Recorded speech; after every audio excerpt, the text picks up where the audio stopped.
बा तिमीले के भनेको यस्तो तिमी त मेरो जन्मपिता हो तिमीले स्याहारेर मलाई यति ठुलो बनायो तिमी त मेरो शक्ति हौ अनि मेरो शक्ति नै यति कमजोर भएपछि म के गर्ने भन त बा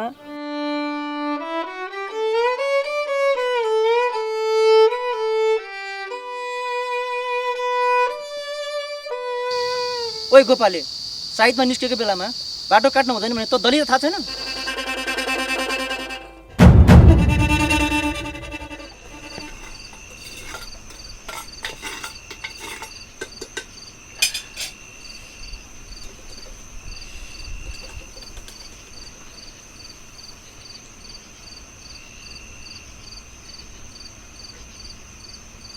ए गंगा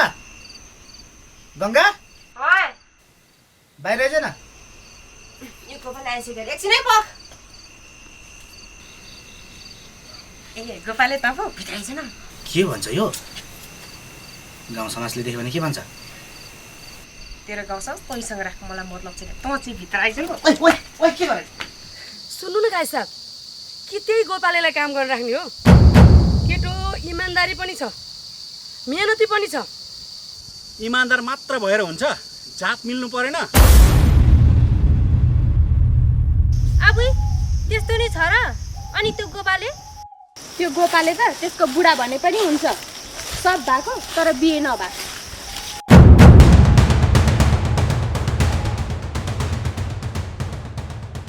के रे कसको के भएको छैन रे ए बा तिमीले त यो समाजलाई मैले भन्दा धेरै बुझेको मान्छे तर मैले एउटै कुरा बुझ्न सकिनँ यो समाजले प्रेम विवाह किन स्वीकार्दैन बा किनकि यो समाज अझै पनि अन्धविश्वासमा चलेको छ जबसम्म यो समाज अन्धविश्वासमा चलिरहन्छ नि तबसम्म यो प्रेम विवाह भन्ने कुरा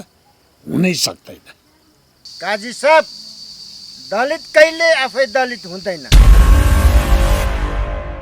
दलित त तपाईँ जस्तो सोच भएको मान्छे र खराब समाजले दलित भएको एउटा कुरा काजी साहब यो समाजमा दलित भएन भने तपाईँ हाम्रो कुनै इज्जतै रहँदैन तैँले मलाई चिठी लेख्ने भइस तेरो यत्रो हिम्मत तँलाई त त्यो ज्याक पनि गङ्गाको पछि लागेर मर्ने भयो त्यही त भने गङ्गा चाहिँ गोपाल बिना बाँच्नै सक्दिन भन्छ अनि त्यो ज्याक चाहिँ किन पछि लागेको होला एउटा उखान छ नि स्याललाई कालायो भने सहर पर्छ कुन दिन त्यो ज्याक पनि गोपालेको फेला पर्छ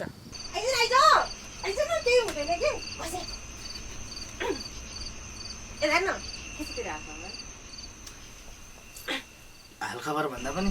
काका खोइ काका त ससुराले गए अनि त्यही भएर तँलाई मैले बोलाएको के भन्छ अहिले काका पनि ससुराली जानुभएको छ अरे के गङ्गा तैँले जबरजस्ती मलाई भित्र हालिस् अब यो देख्यो भने गाउँ समाजले के भन्छ छोड म जान्छु ए तँलाई गाउँ समाजको डर लाग्यो एकछिन पखाइ त ओइ गङ्गा के गर्छ म त जान्छु। गाउँ समाजले